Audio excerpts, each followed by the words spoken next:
Hello friends, ഇന്നത്തെ വീഡിയോയിൽ നമ്മളൊരു കഥയാണ് പറയുന്നത് കേട്ടോ. ഗണപതി ഭഗവാന്റെയും മുരുക ഭഗവാന്റെയും ഒരു കഥ. ജ്ഞാനപ്പഴം അഥവാ അറിവാകുന്ന മാമ്പഴം ലഭിക്കുന്നതിനായി മുരുകൻ മയിലിൻ്റെ പുറത്ത് കയറി ലോകം ചുറ്റാൻ പോയ കഥയാണിത്. അതിമനോഹരമായ ഒരു കഥയാണിത്. ഒരുപാട് ഗുണപാഠങ്ങളുള്ള ഒരു കഥയാണിത്. അപ്പം നമുക്ക് നേരെ കഥയിലേക്ക് പോവാം. ഒരിക്കൽ നാരദമുനി ശിവപാർവതിമാരെ സന്ദർശിക്കാൻ കൈലാസത്തിൽ എത്തിച്ചേർന്നു. നാരദമുനി തൻ്റെ കയ്യിലുണ്ടായിരുന്ന മാമ്പഴത്തെ മഹാദേവന് സമർപ്പിച്ചു. ഈ മാമ്പഴം നൽകാനാണോ മുനി കൈലാസത്തിൽ എത്തിച്ചേർന്നത്?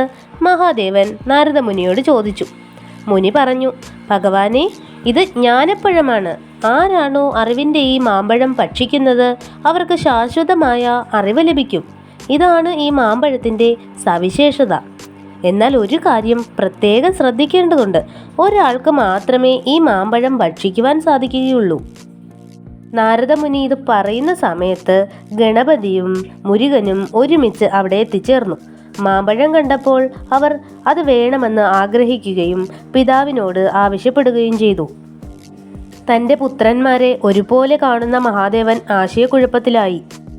മാമ്പഴം അവരിൽ ആർക്ക് കൊടുക്കണമെന്നറിയാതെ ഭഗവാൻ വിഷമിച്ചു.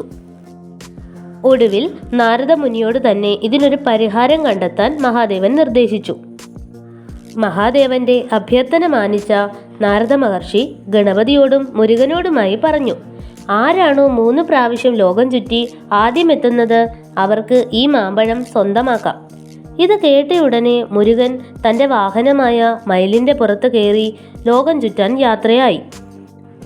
എന്നാൽ തൻ്റെ ലോകം തൻ്റെ മാതാപിതാക്കളാണെന്ന് വിശ്വസിച്ചിരുന്ന ഗണപതി ശിവപാർവതിമാരെ 3 തവണ വലം വെച്ച് മാമ്പഴം ആവശ്യപ്പെട്ടു. ഇതേ സമയം ലോകത്തെ 3 പ്രാവശ്യം വലം വെച്ച് മുരുകനും അവിടെ എത്തിച്ചേർന്നു. താൻ തന്നെയാണ് വിജയിച്ചത് എന്ന് വിശ്വസിച്ച് മുരുകൻ മഹാദേവനോട് മാമ്പഴം ആവശ്യപ്പെട്ടു. എന്നാൽ ഗണപതി ചെയ്ത പ്രവൃത്തിയെക്കുറിച്ച് നാരദമുനി മുരുകനോട് പറയുകയും ഗണപതിയെ വിജയിയായി പ്രഖ്യാപിക്കുകയും മാമ്പഴം കൈമാറുകയും ചെയ്തു. തൻ്റെ പരിശ്രമം വിഫലമായി എന്ന് മനസ്സിലാക്കിയ മുരുകൻ കൈലാസം ഉപേക്ഷിച്ച് തെക്ക് ദിശയിലേക്ക് യാത്രയായി. മുരുകൻ ഒരു മലമുകളിൽ പോയി ധ്യാനം ആരംഭിച്ചു. ഈ സമയം ശിവപാർവതിമാർ അവിടെ എത്തിച്ചേർന്ന് പഴം നീ എന്ന് പറഞ്ഞു.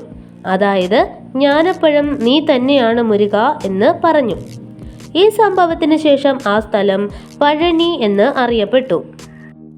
ഈ കഥയുടെ ഗുണപാഠം: അറിവ് നേടാൻ ലോകം ചുറ്റേണ്ട ആവശ്യമില്ല എന്നും അറിവ് നേടാൻ സ്വന്തം ഉള്ളിൽ തന്നെ നോക്കണം എന്നാണ് ഈ കഥ നമ്മെ പഠിപ്പിക്കുന്നത്. കൂടാതെ സ്ഥിരതയില്ലാതെ അലഞ്ഞു തിരിയുന്ന മനസ്സിന് സത്യം കണ്ടെത്താനാവില്ല എന്നും സ്ഥിരതയുള്ള മനസ്സിന് അത് സാധിക്കുമെന്നും ഈ കഥയിലൂടെ മനസ്സിലാക്കാം. എല്ലാ കൂട്ടുകാർക്കും ഈ കഥ ഇഷ്ടമായി എന്ന് വിചാരിക്കുന്നു. Thank you for watching.